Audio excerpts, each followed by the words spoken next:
All right, welcome everybody to the Lakers Legacy podcast, where let's get our aprons on, squirt some sesame oil on that wok, and start cooking up some beef and broccoli trades for the Lakers.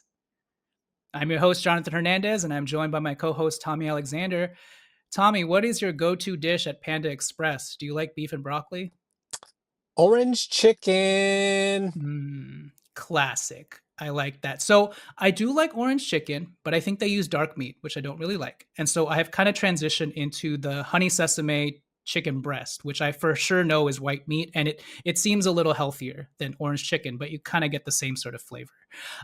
With that said, let's get down to business. Today we're talking about trades. We'll talk about higher level trades featuring the first round pick, maybe Dalton Connect, Rui Hachimura, or maybe even Austin Reeves. And then we'll do some lower tier marginal trades as well.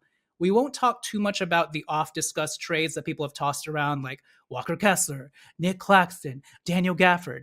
I feel like the nation has that covered pretty well, so we'll try and expand our coverage here by talking about some other deals. But first, before we get into some specific trade packages, Tommy, I don't think I queued you up for this, but let's say there is an out of nowhere semi blockbuster move the Lakers are able to pull off this summer, even if it seems unrealistic right now, like in a slightly lower vein to a Luka Doncic type trade. If you had to guess, who do you think that curveball, no way they get him player is for the Lakers? This is just like a fun, let me just shoot my shot kind of prediction. I think so. I don't know that this technically, I think salary wise, this classifies as a blockbuster. I don't know talent wise, this classifies as a blockbuster.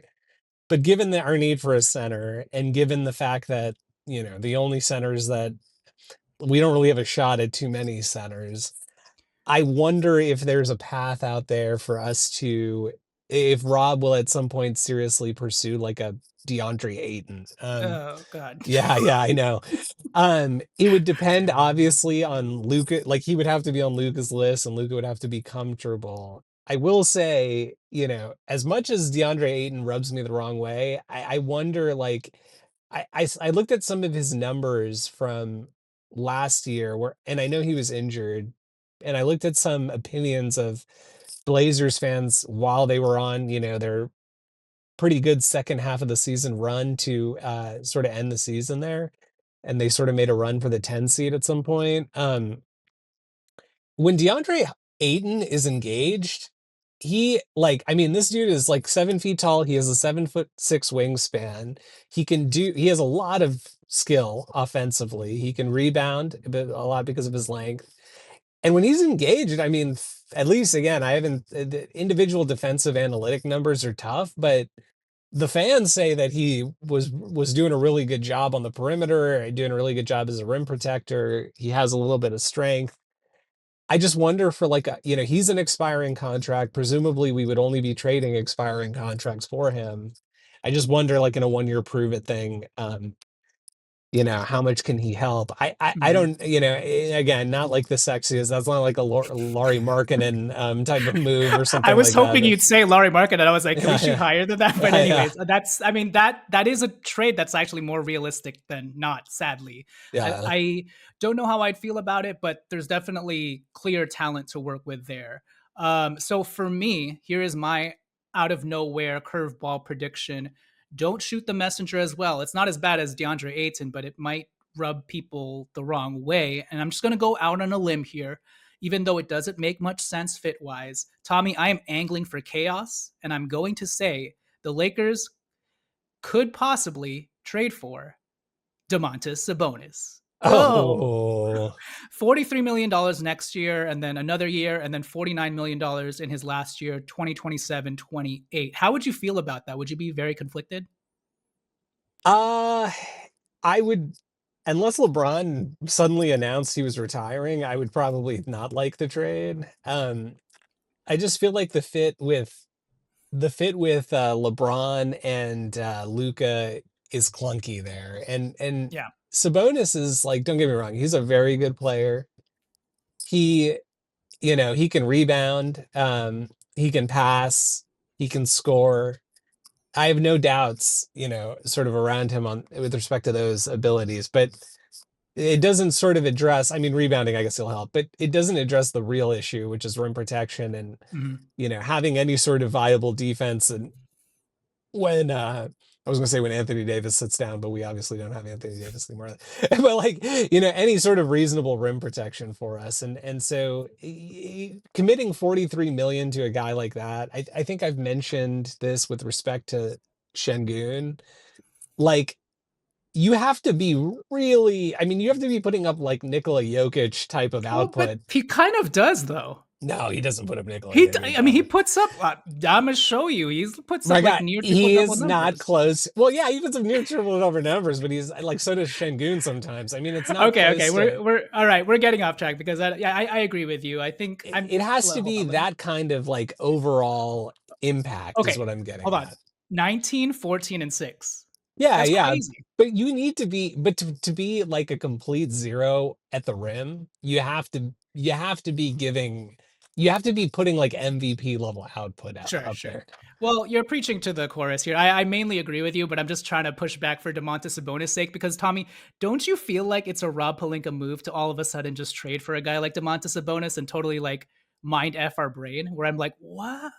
And like by week two, we're trying to convince ourselves of how this is going to work because I feel like Rob has put me in that situation multiple times that I'm like, oh God, is he going to trade for Domantas Sabonis? But Yeah. I feel the same anyways, way with DeAndre Ayton, to be clear. that's true.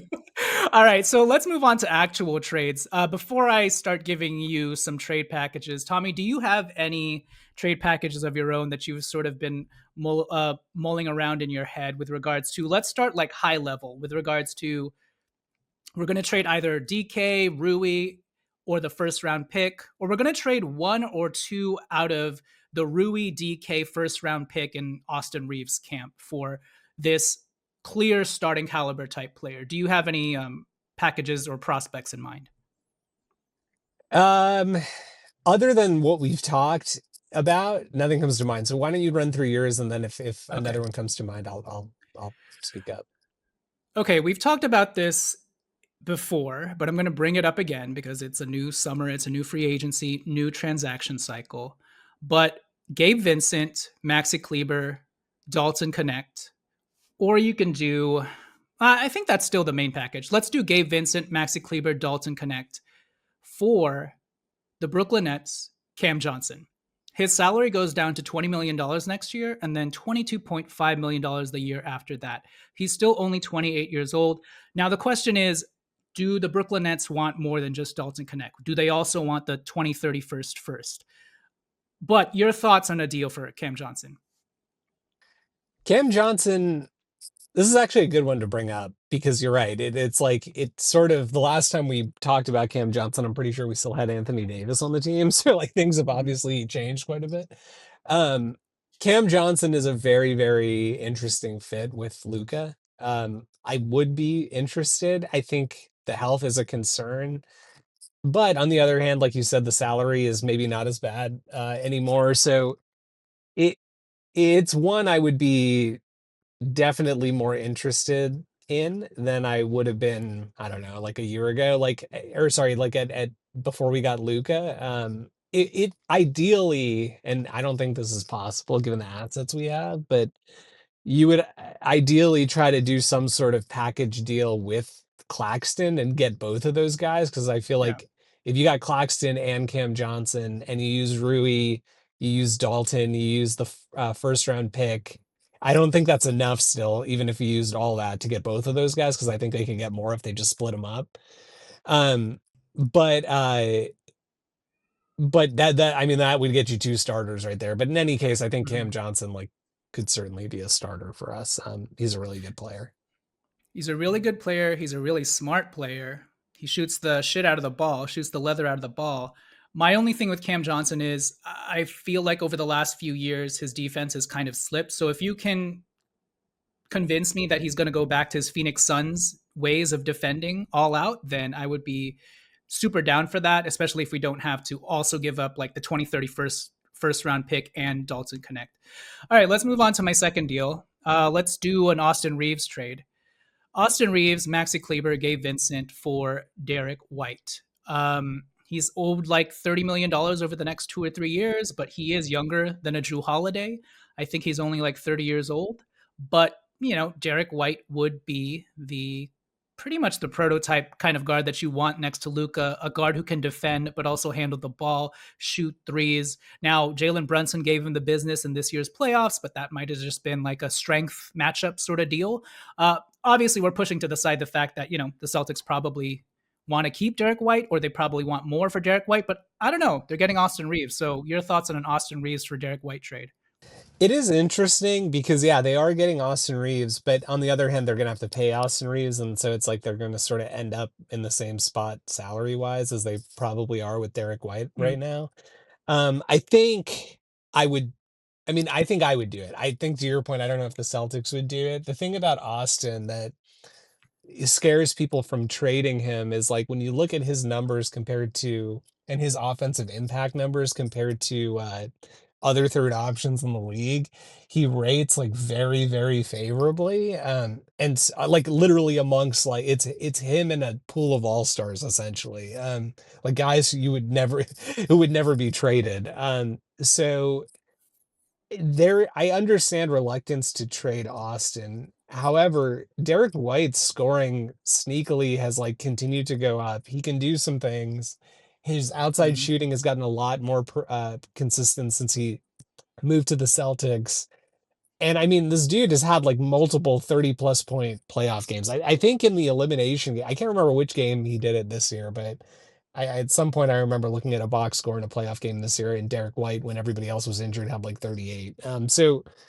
So he can do some stuff, and obviously defense is elite. And he's like, yeah, he's a little bit older than Austin, but he's in his prime right now. So I think I would do that trade, but I don't know if Boston would. Yep, I'm in 100% agreement. I think I would do a trade like this. I wish Derek White was a little bit younger, but at this point, it doesn't matter. We're trying to win now for both LeBron and Luca, and trying to convince Luca to stay. Okay, next one. This one's dark horse, out of left field, but I think it's quirky. Your thoughts on a deal with the Orlando Magic, Dalton Connect, and Maxi Kleber for Jonathan Isaac? $15 million over the next 3 or 4 years. I think each of his years there's like an injury stipulation where he has to play a certain number of games to get the full guarantee of that contract. But Orlando saves some money in this deal. They save money because they get off of Isaac's contract, and in return they get a cheap, cost-controlled shooter in Dalton Connect, clear up some space at the forward spot for a player that they only played 15 to 20 minutes a night. But the Lakers, it's a risk though, because again, Jonathan Isaac, he's always an injury risk, a ticking time bomb in that respect. And again, he doesn't play really more than 20 minutes, but in those 20 minutes, Tommy, he is like the best defensive player in the NBA. So, your thoughts on DK plus Kleber for Jonathan Isaac? I'm interested in the trade, but the injuries are the concern. I like same pretty much same concern that you have. I think the thing that's scary for me is like Dalton is one of our two like really strong chips to try to upgrade this roster while we have Luca. Um, and so to burn it potentially, I mean, if everything checks out, even if Isaac just plays 20 minutes a game, I would consider that a win. Mhm. But I would need him to play 20 minutes a game for 70 plus games, Yeah. and we just don't know if that's possible. I don't know. I'll take 55 games and if he plays in the playoffs, but but no, your point is well taken. It seems like too big of a risk to trade one of your like big time assets. Before we get into the lower end deals, really quickly, what about a sign and trade deal for Jonathan Kuminga, who, let's say the Warriors, he wants like a $25 million per year deal for the next 4 years, and the Warriors will trade him to us for Rui Hachimura and Maxi Kleber. Would you do a deal like that? um, I would do it. I I guess it's possible something like that happens if like the Warriors are really, unwilling to pay. I assume if it comes out to a contract like let's see, Rui and Maxi is like 27 million. I guess I assume if it came out to 27-ish million for Jonathan Isaac, the Warriors would just match it and try to You mean move him like Kuminga? or excuse me, for Jonathan Kuminga, the Warriors would just match it and try to I, trade him later. mm, Um they obviously don't want to keep him at that money, but I like rather than just lose the asset, I feel like they could. I don't know. I guess Rui is pretty good. That one's that it depends on what the Warriors would do, but I am intrigued by that. You wonder with Kaminga, like, is it truly the roster fit that was an issue for him, or is there something else going on? I mean, I saw some quote from Steve Kerr. I don't know if it was this morning or Yeah. yesterday that was like, they're just Kaminga's just not the type of player that can like get 27 minutes per game on, or some amount of minutes that was like shockingly low in my view, because of the way the roster is made up. And I'm like, if you can't get minutes, and the rationale is this team already has Jimmy Butler and Draymond Green, it just feels like there's something happening there. So that's what I worry about. So that's why I would just stick with Rui because we know that he can play 25 to 27 minutes. And then when LeBron James sits, Rui all of a sudden becomes an 18 to 20 point scorer. Like for Yeah. Jonathan Kaminga, there are too many questions for me where I'm like, yeah, he's intriguing, he's talented, he's like explosive, but like this dude kind of plays dumb when he gets the time and he wants to do hero ball. I mean, I don't know. It's like imagine if Rui Hachimura decided to take 18 shots a game for no reason whatsoever instead of Yeah. playing the ancillary role that we need him to play. So, okay, let's take it to break. When we come back, I really quickly want to run through some more realistic or trades with you. All right, so we are back. Tommy, I'm going to get into some lower end, quote unquote, realistic trades. No 2031st first. Maybe we use Rui Hachimura's expiring, or maybe we just use expirings to take on longer term salary or unwanted players. Um, First up, your thoughts on Gabe Vincent, Maxi Kleber, Dalton Connect for Robert Williams, Matisse Thybulle, and Jabari Walker from the Portland Trailblazers. Um, Robert Williams. I mean, it's like the whole trade sort of hinges on like, can Robert Williams play? If he does, then yeah, I think we upgrade significantly defensively in that type of move. But it's so dependent on health. I might do it just for Matisse Thybulle and then just hope that Robert Williams is healthy, and then just re-sign Matisse Thybulle to a long-term deal. And then Jabari Walker is just kind of like, oh, you have a project to play with as well, who's like a versatile forward who's had flashes. So I don't know. I feel like Robert Williams is just like the mystery box sort of thing. And if we get him, cool. If not, like I know it sounds silly to trade like Dalton Connect for an expiring Matisse Thybulle, but I'm assuming we would do it with the intention of re-signing Thybulle to like be our new DFS next to Luka Doncic. Because if you remember, the Dallas Mavericks specifically tried to get Matisse Thybulle to pair next to Luka Doncic. So that's why I'm a little bit more like, I don't know. I feel like I would consider this deal, not do it. But um, what about this? Is I don't know how you're going to feel about this. Gabe Vincent, Maxi Kleber, and let's say just a pick swap or Dalton Connect for Kyle Kuzma. $22 million next year, $20 million the year after that, 30 years old.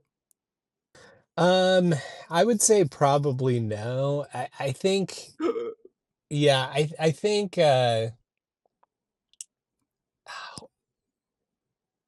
hold on, say all the pieces again. Say all the pieces again. I Um, just want to be so Gabe, Maxi, and the only real asset you're giving up, you're pretty much giving Milwaukee expirings, right? The only real asset you give up is either a pick swap or Dalton. I think you would do it for a pick swap. I don't know if you do it for Dalton. for a pig swap, I would do it. For Dalton, I don't think I would do it. I think the problem with Kuzma, it's sort of like what we saw in the playoffs. Like he can be an elite defender still. I mean, he hasn't really lost. Like I think the concern from a lot of people was like, did he lose that by going to the Wizards for 2 years or whatever and playing on like winning 30 games in 2 years? Like, do you just lose your drive to play defense? But he showed that he'll still compete on that end. In flashes, he can have good offensive games, but he's just never been able to, post Lakers anyway, string together enough consistency as a perimeter shooter. It happened with the Wizards, and you sort of write it off as like, okay, well, it's the Wizards, but it happened with the Bucks too, and it happened in the playoffs, and then the problem with him, right, is it's sort of the wild variance you get with like a Gabe Vincent, except when you're paying That's Kuzma true. like 25 million, you kind of need him to score. So like he'll have a 30-point game and he'll look amazing and be drilling shots. And then he'll come out and give you a 1 for 13 the next night. And so it's like, again, it's like in certain circumstances, I think you can live with that variance, especially because of the defense he provides. But I just on this team, he's going to be getting so many. He would be getting so many open looks, and you would want someone who's a little bit more of a consistent knockdown guy, I think. Yeah, I think so. Kuzma at least rebounds the ball pretty well. He has his entire career, and he had a terrible playoffs with the Bucks. Although in the regular season, I think he really flashed some of that defensive versatility that made him so enticing when he was on the Lakers, especially that championship season. But yeah, to your point, for whatever reason, he hasn't been able to put it all together consistently on the offensive end and been efficient, which you also need him to do. Okay, what about this one? Orlando Magic again, but this time we are going after, well, here's the deal. Dalton Connect, Maxi Kleber for Gogo Batadze and Caleb Houston. Caleb Houston is only there to match salaries. Yeah, I would do that. Why? And do you think it's too much to give up Dalton Connect? I think I would ask the Magic to give us some seconds or something just so we can replenish our second round coffers. So Dalton and Goga are like the same age, if I recall correctly. Wait, they are? I'm pretty sure Goga's got the like a face where you think he's like, or maybe Dalton's a year younger. He's 25, so it's not that far off though. It's not that far off. So so that's the thing. Like Goga is like he's got a cost control deal. We've all seen the center numbers and like the center market, and maybe we'll talk about that more in depth on like a future pod. But the center market is so crazy, and Goga started, and even when he wasn't starting, played significant minutes in so many games for the Celtics this season.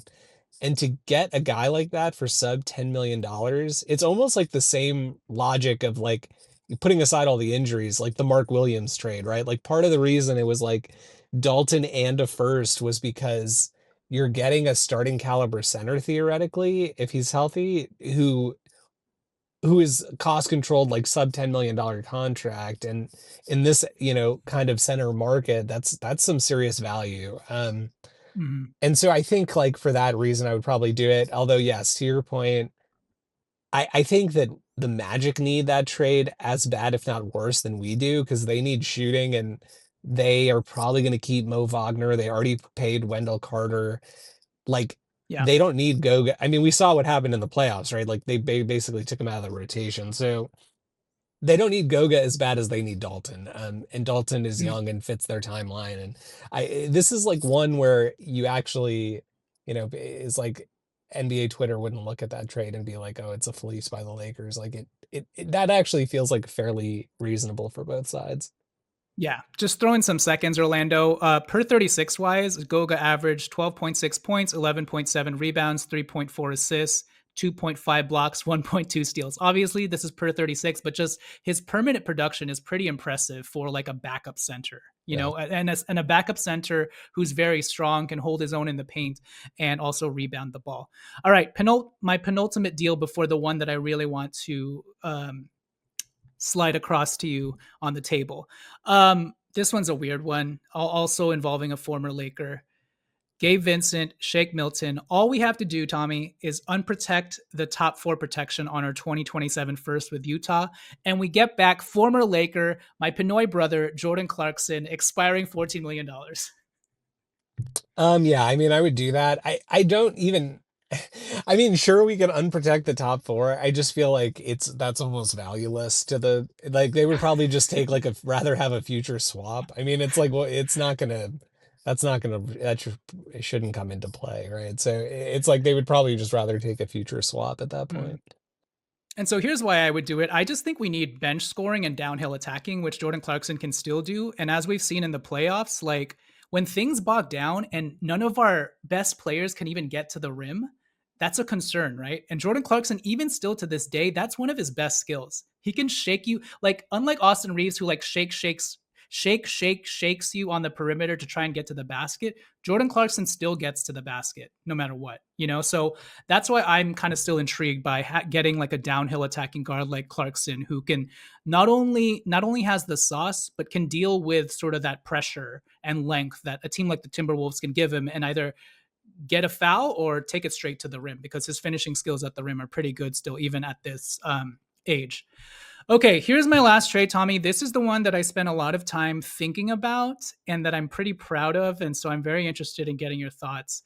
We are going to go over to the Chicago Bulls, Tommy, and we are going to trade Dalton Connect and Maxi Kleber for former Laker Lonzo Ball, $10 million this year, $10 million club option after that. Well, we're also going to get Julian Phillips, $2 million next year, club option. Then the year after that, he's a 6'8", 7-foot wingspan wing who's very athletic and has some defensive potential. And we're also going to get the number 42nd pick this year from the Bulls, as well as a 2026 second rounder. So we're getting extra seconds in our coffer. So I'll say that again. Dalton Connect, Maxi Kleber for Lonzo Ball, Julian Phillips, a second this year, a second next year. The Lakers get their ball back, quote unquote ball back. They get that perfect 3-and-D guard complement next to Luka in the backcourt. They stock up on seconds and they save $3 million in the deal. Now, the biggest concern, obviously, is the fact that Lonzo Ball is an injury risk. But your thoughts on this deal? My thoughts are injury risk. So I think, sort of same rationale as the one of the prior ones. Like Dalton is he and or the first round pick, or the one first round pick we can trade, are going to be the real sweeteners for like getting serious impact players. And Lonzo Ball is a serious impact player if he can stay healthy. And so the problem with Lonzo is his game is, I mean, he could fit in anywhere. We've seen him, like, where I think you and I are both like kind of Lonzo fans, and we know the impact he can make, but he's just sort of like I don't want to say redundant in a starting lineup of LeBron and Luca, because he can shoot threes, and he can obviously play defense, but can he play point of attack defense on those knees for 80 games? I find it Mm, very, very unlikely. I mean, he had his moments with the Bulls. He looked solid in the games he played in. It felt like he was on a minute restriction the entire season. He wasn't playing back to backs. I mean, his knees might just be cooked. So, that's the type of mm. one where it's like, if you could get him for expirings and picks, I think you do it. But Yeah. he sort of falls into that, like, it's probably not worth your last first round pick, but he's probably too good for just a few seconds, and our swaps are, I mean, mostly going to be meaningless because of Lucas. So Yeah. it's a tough one to make work, I think.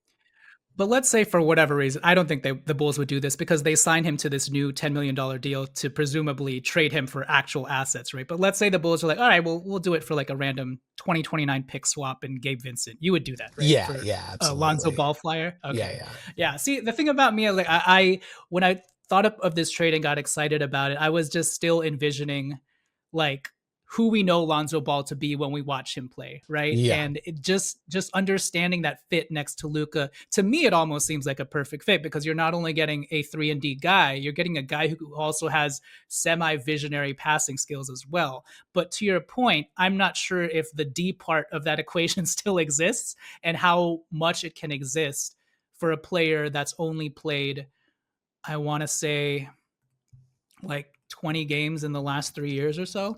So yeah, it's an intriguing it's an intriguing player to think about, but I think it's more in passing thought than in actual reality. But yeah, with that said, that'll do it for our out of the box trades episode.